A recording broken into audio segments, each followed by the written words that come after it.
Hello students, welcome to my class. और प्यारे बच्चों, कैसे हो? थोड़ा सा सेफ्टी रखिएगा बेटा, कोविड के केसेस काफी इंक्रीज हो रहे हैं। चलिए बेटा, तो आज की क्लास स्टार्ट करते हैं बीएसटी की। तो देखिए बेटा, हमारे प्रीवियस लेक्चर में we have already discussed industry. तो जो इंडस्ट्री वाला पार्ट था, देखिए एक्चुअली हम पढ़ रहे थे क्लासिफिकेशन ऑफ बिजनेस एक्टिविटीज। तो आपकी बुक में जो चार्ट गिवन है आपकी पेज नंबर 16 पे, आपकी बुक में जो चार्ट गिवन है पेज नंबर 16 पे,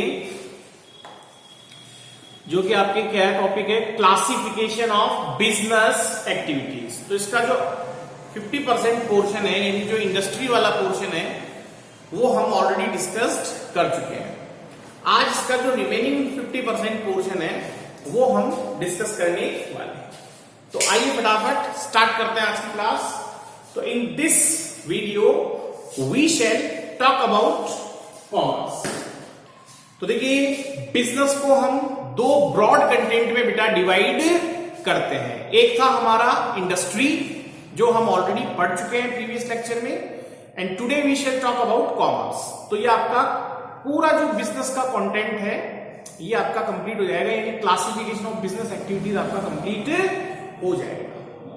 तो देखिए बेटा, आज का हमारा टॉपिक जो है बेटा वो है आपका कॉमर्स, ठीक है। और इसका एक शॉर्ट ले लीजिए आप, क्योंकि आपको नोटबुक में बनाना है पूरा, ठीक है।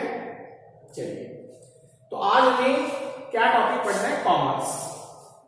अब आप कहोगे सर कॉमर्स तो हमारे सब्जेक्ट का भी नाम है, तो ये वो आपके सब्जेक्ट वाला नाम हम डिस्कस नहीं कर रहे हैं। वैसे आपको भी पता है कि जो आपका सब्जेक्ट है वो एक्चुअली बना किसके लिए है? बिजनेस के लिए ही बना है भाई। जो कॉमर्स सब्जेक्ट है, तो ये मान के चलिएगा कि ये बिल्कुल आपके बिजनेस की रिक्वायरमेंट्स और बिजनेस की नीड्स को ध्यान में रखते हुए डिजाइन किया गया है, ठीक है।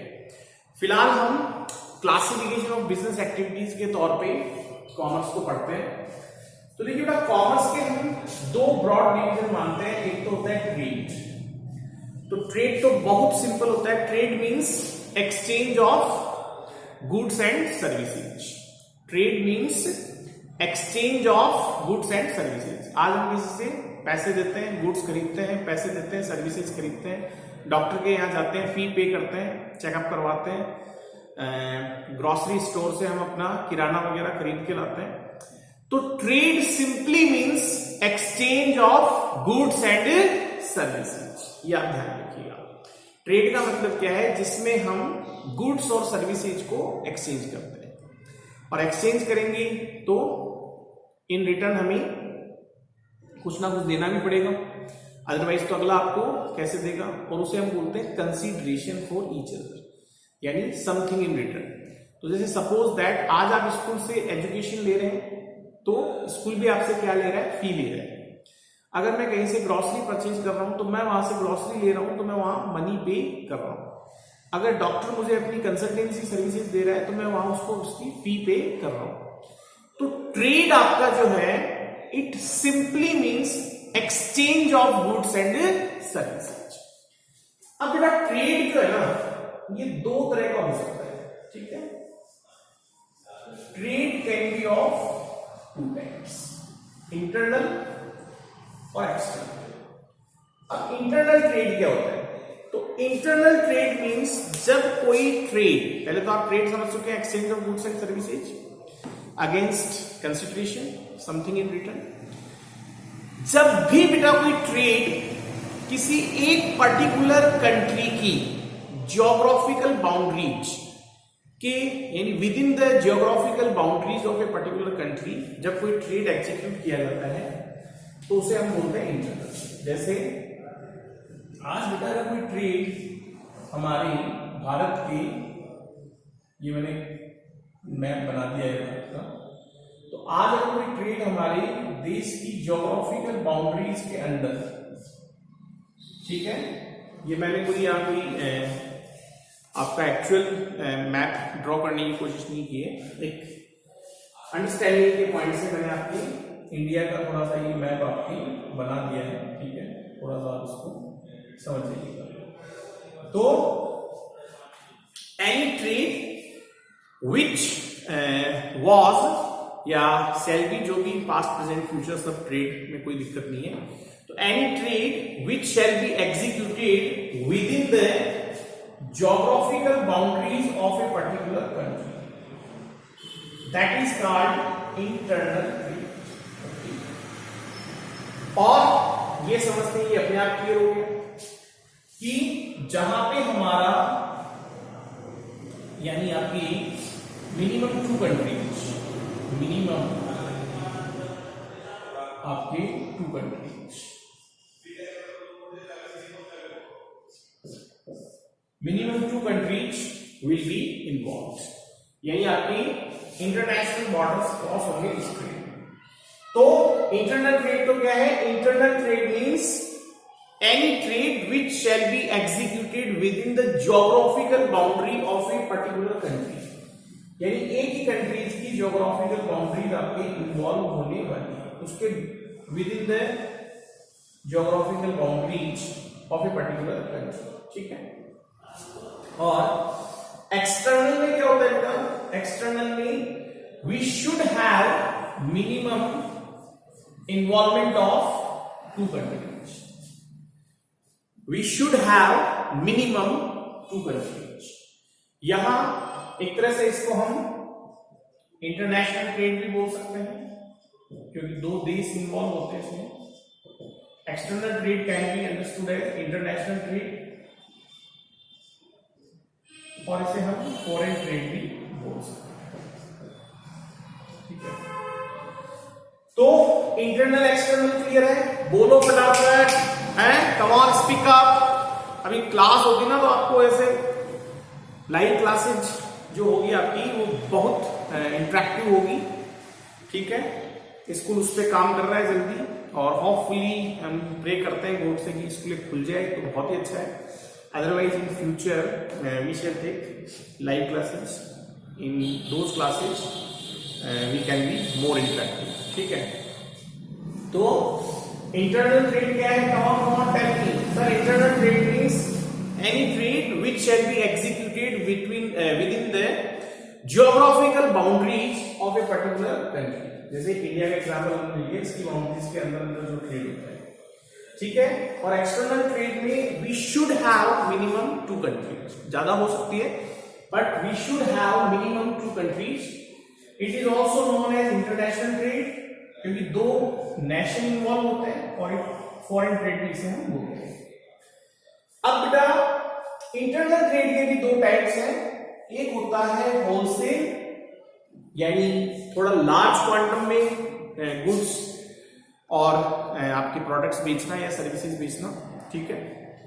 तो होलसेल में आपकी प्राइसेस आपके थोड़े कंपैरेटिवली लो रहते हैं, लेकिन जो क्वांटम ऑफ गुड्स और सर्विसेज आप बेचते हैं वो थोड़ा लार्ज होता है, ठीक है। तो ये बात आप समझ में ध्यान में रखिएगा। जैसे आज हम लोग जिनसे शॉपिंग करते हैं, दे आर रिटेलर्स। हम लोग गुड्स परचेज करते हैं जो हमारा लास्ट सेलर होता है, जो रिटेलर होता है उससे, क्योंकि हमारी जो नीड होती है क्वांटिटी की वो बहुत स्मॉल होती है। जैसे we need 2 kg mango, we need 10 kg sugar. तो हमारे को होलसेल मार्केट में अगर हम जाएंगे कि भाई हमें तो 2 kg मैंगो चाहिए, तो वो लूज पैकिंग में नहीं देते हैं, वो पूरा आपको बॉक्स या कार्टून या बैग पूरा आपको वहां लेना पड़ता है। तो होलसेल में क्या रहता है बेटा?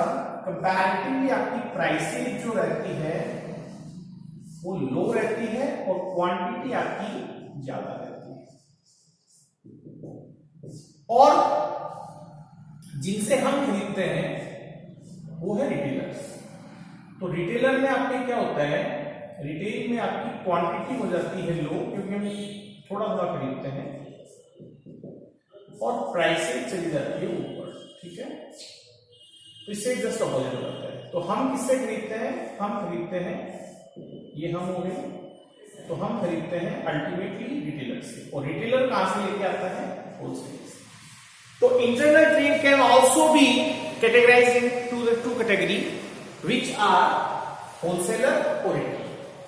होलसेलर में प्राइसेस आपका लो होता है, but you should purchase, you have to purchase a large quantity, ठीक है।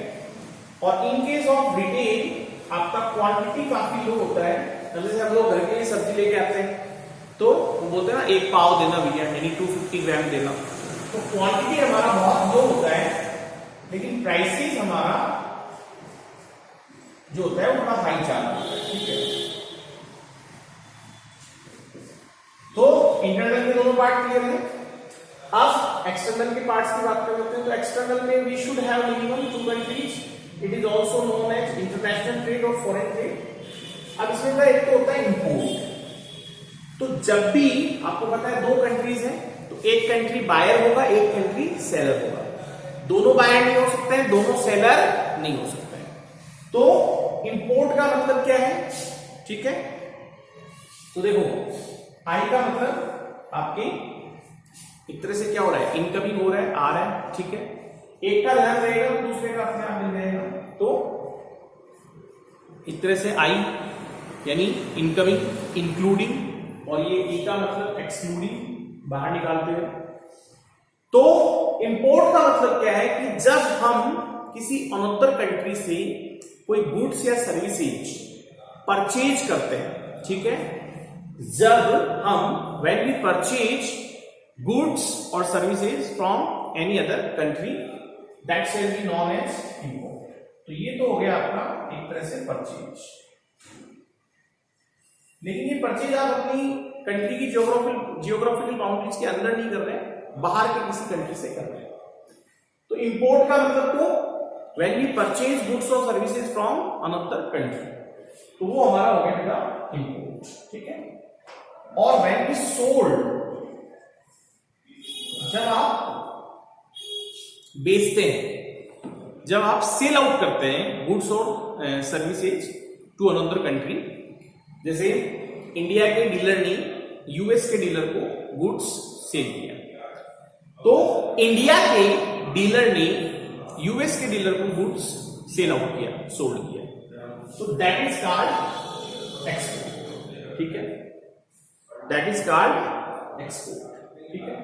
तो व्हेन वी परचेज गुड्स और services from another countries, that will be import. When we sold goods और services to another country, that shall be known as export. और ये एक और है इंपॉर्टेंट आपके एंट्री पोर्ट, ठीक है।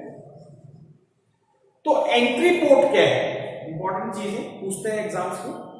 एंट्री पोर्ट का मतलब है कि जब हमने इंपोर्ट किया,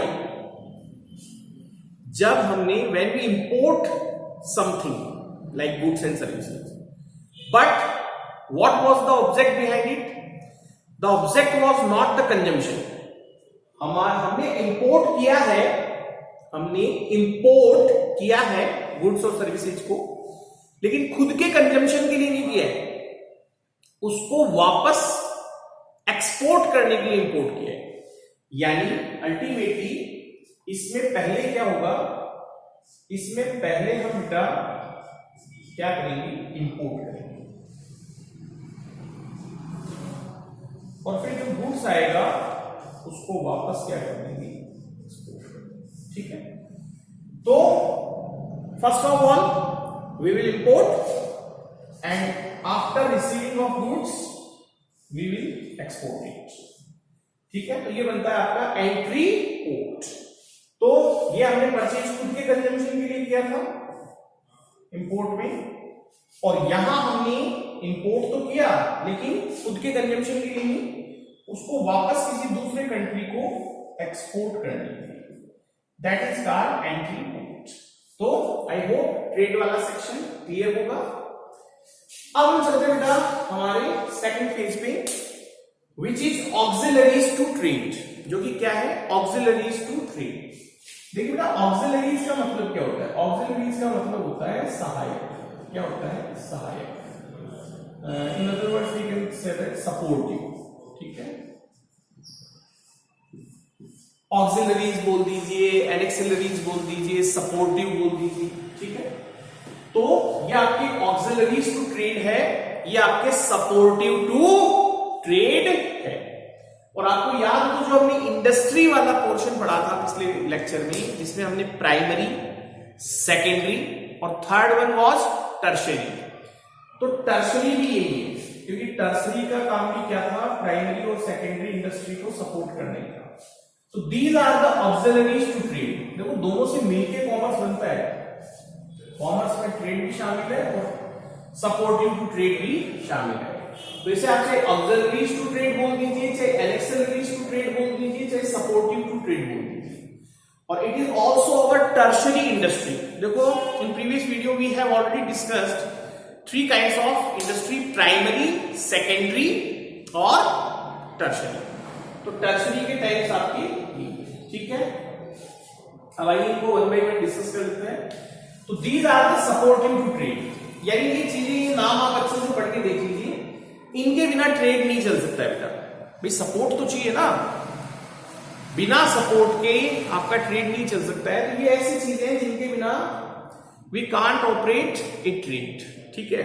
अब वो क्या है, तो देखिए सबसे इंपॉर्टेंट आपके, वैसे तो ये सारे इंपॉर्टेंट है, लेकिन मोस्ट इंपॉर्टेंट क्या है, ट्रांसपोर्टेशन। अब आपको पता है ट्रांसपोर्टेशन नहीं होगा तो गुड्स एक प्लेस से दूसरे प्लेस पे मूव ही नहीं कर पाएगा।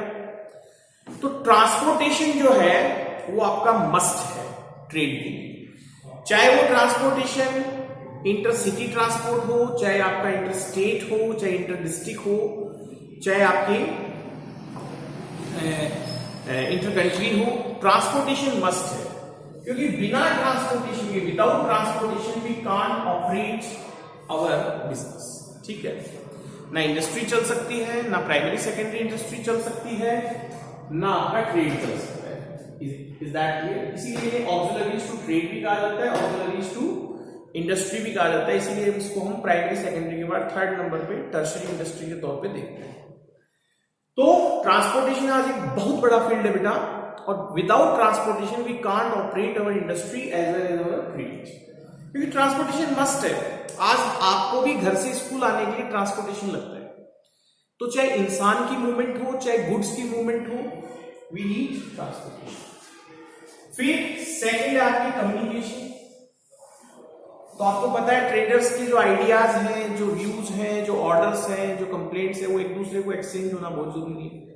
देखिए कम्युनिकेशन क्या होता है बेटा, कम्युनिकेशन मीन्स ट्रांसमिशन और transfer of ideas, thoughts, feelings, orders, complaints from one brain to another brains.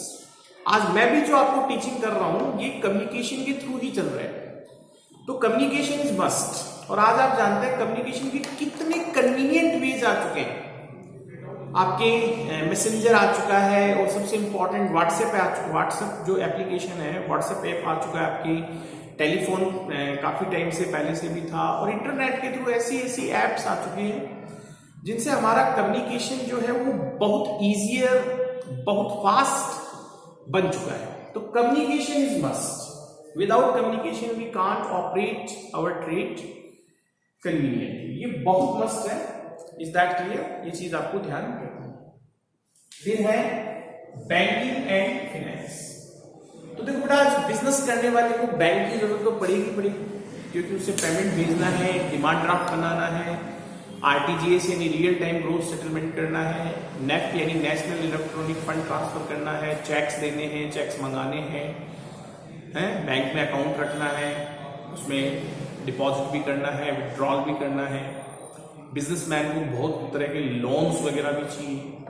तो बैंकिंग जो है वो एक बहुत इंपॉर्टेंट सपोर्टिव इंडस्ट्री है ट्रेड के लिए, ठीक है। और पिछले 2 डिकेड्स में हमारे कंट्री में बैंकिंग फैसिलिटीज बहुत ज्यादा इंप्रूव भी हुई है, ठीक है। नेक्स्ट है हमारा इंश्योरेंस, ठीक है। तो देखिए बेटा इंश्योरेंस हमें क्यों चाहिए? इंश्योरेंस हमें चाहिए रिस्क को काउंटर करने के लिए। आज आपको पता है कि बिजनेस में रिस्क इन्वॉल्व होता है, loss by fire, loss by theft, loss by flood. तो बिजनेसमैन तो बर्बाद हो जाएगा फिर। तो we should have insurance policy against these kind of risk. ताकि हमारे बिजनेस को कोई एडवर्स चीजें या एबनॉर्मल चीजें अफेक्ट ना करें। तो इंश्योरेंस भी बहुत इंपॉर्टेंट है। फिर आपका वेयर हाउसिंग। तो देखिए बेटा, एज यू ऑल नो, कोई भी गुड्स या कोई भी प्रोडक्ट जब प्रोड्यूस्ड होता है तो वो प्रोड्यूस्ड होते ही नहीं बिकता है, ठीक है। प्रोड्यूस होने के बाद उसके सेल होने में कुछ टाइम पीरियड लगता है। तो ऐसा तो है नहीं गुड्स को प्रोड्यूस होने के बाद रोड पे रख देंगे, उसे हमें प्रॉपर्ली वेयर हाउसेज में रखना पड़ेगा। तो गुड्स प्रोड्यूस्ड होते ही सेल आउट नहीं होता है, कुछ समय के लिए हमें उसे स्टोर करना पड़ता है, वेयर हाउसेज में रखना पड़ता है। तो वेयर हाउसिंग भी एक इंपॉर्टेंट सर्विस है, ठीक है। और ये आपकी सारी सर्विस इंडस्ट्रीज है, क्योंकि सपोर्टिव का काम क्या है? सपोर्टिव का काम हमेशा एक चीज ध्यान रखिएगा, एस से सपोर्टिव, एस से सर्विसेज। हर सपोर्टिव चीज जो है वो मैन को सर्विसेज दी, ठीक है। तो these are the service industries also. ये कोई गुड्स नहीं बेच रहे हैं। आज ट्रांसपोर्टर क्या बेच रहा है? कोई सामान बेच रहा है क्या? वो तो आपके सामान को इधर से उधर ले जाने की फैसिलिटी दे रहा है। ये बहुत इंपॉर्टेंट है। देखिए, ट्रांसपोर्टेशन नहीं होता तो आज एक जगह की चीजें दूसरी जगह पहुंच ही नहीं पाती। आज आपको पता है ना कि राजस्थान में तो मैंगो नहीं होते, लेकिन हमारे यहाँ बहुत सारे अच्छे अच्छे मैंगो मिलते हैं। क्यों? ट्रांसपोर्ट हो गया। तो कोई भी स्टेट या कोई भी कंट्री अपने आप में कंप्लीट नहीं है। ट्रांसपोर्टेशन से ही वहां की चीजें हमारे यहाँ पाती है और हमारी चीजें वहां जा पाती है। आज गुजरात के प्रोडक्ट राजस्थान में मिलते हैं only because of transportation. Assam की चाय राजस्थान में मिलती है only because of transportation. Karnataka की कॉफी राजस्थान में मिलती है ओनली बिकॉज ऑफ ट्रांसपोर्टेशन, ठीक है। तो these are the service industries. ये कौन सी इंडस्ट्रीज है? These are the tertiary industries, these are the service industries. और ये आपका ऑक्सिलरीज टू ट्रेड भी है। तो वेयर हाउसिंग चाहिए हमें, इज दैट क्लियर? गुड्स को, जो फिनिश प्रोडक्ट है, जो हमारा प्रोडक्ट बन चुका है, उसको अच्छे से स्टोर करने के लिए। और लास्ट पॉइंट हमारा एडवर्टाइजिंग। क्या है? एडवर्टाइजिंग। तो देखिए बेटा, आज हम सभी जानते हैं, एज यू ऑल नो, कि we are living in the era of cut throat competition. आज आपके को एक बात मैं बताना चाहूंगा, आज के बिजनेस वर्ल्ड में, आज के बिजनेस वर्ल्ड में अच्छा प्रोडक्ट होना काफी नहीं है। Having goodness is not sufficient, you have to be competitive. अब आप कहेंगे sir, what is the definition of competitive? Competitive means keep the prices lower and increase your quality standard as maximum as possible. Customer को अच्छे से अच्छी quality product कम से कम rate पे चाहिए। तो having goodness is not sufficient in today's world because we are living in the era of cut throat competition. You have to be competitive, you have to be superior than others. आपको औरों से अच्छा होना पड़ेगा। अब औरों से अच्छे सर कैसे होंगे? Keep the prices lower as low as possible and increase your product quality और service quality as maximum as possible, ठीक है। तो as we all know, we are living in the era of cut throat competition. तो ज्यादा से ज्यादा market share लेने के लिए we have to go for marketing strategy. और मार्केटिंग स्ट्रेटेजी में आप जानते हैं एडवर्टीजमेंट का बहुत इंपॉर्टेंट रोल होता है, क्योंकि एडवर्टीजमेंट क्या करता है? Advertisement will drag the customer towards the product. एक चीज ध्यान रखिएगा, एडवर्टीजमेंट का क्या काम है? Advertisement will drag the customer towards the product. यानी एडवर्टीजमेंट जो है वो हमारे कस्टमर को, हमारे टारगेट कस्टमर को किस तरफ खींचता है? प्रोडक्ट की तरफ खींचता है। Is that clear? Advertisement will drag the customer towards the product. Advertisement का काम है कस्टमर को, जैसे ये मान लीजिए प्रोडक्ट है और ये आपका कस्टमर है, तो एडवर्टीजमेंट क्या करेगा? इस कस्टमर को इस प्रोडक्ट की तरफ अट्रैक्ट करेगा, खींचेगा। Is that clear? तो ये सारे पॉइंट्स मैंने आपको एक्सप्लेन कर दिए हैं। And these are the service industries, these are the auxiliaries and auxiliaries or supportive to trade, और these are also our tertiary industries। तो ये पूरा जो टॉपिक है बेटा कॉमर्स का, ये आपके क्लियर होना चाहिए। पूरा फ्लो चार्ट बना के मैंने आपको ये एक्सप्लेन कर दिया है। और finally I would like to say कि I hope you enjoy today's video and lecture. Thank you so much, have a nice day, thanks. और स्टे होम, स्टे सेफ, थोड़े से केयरफुल रहिए। और अब आप इसका एक शॉट ले लीजिए।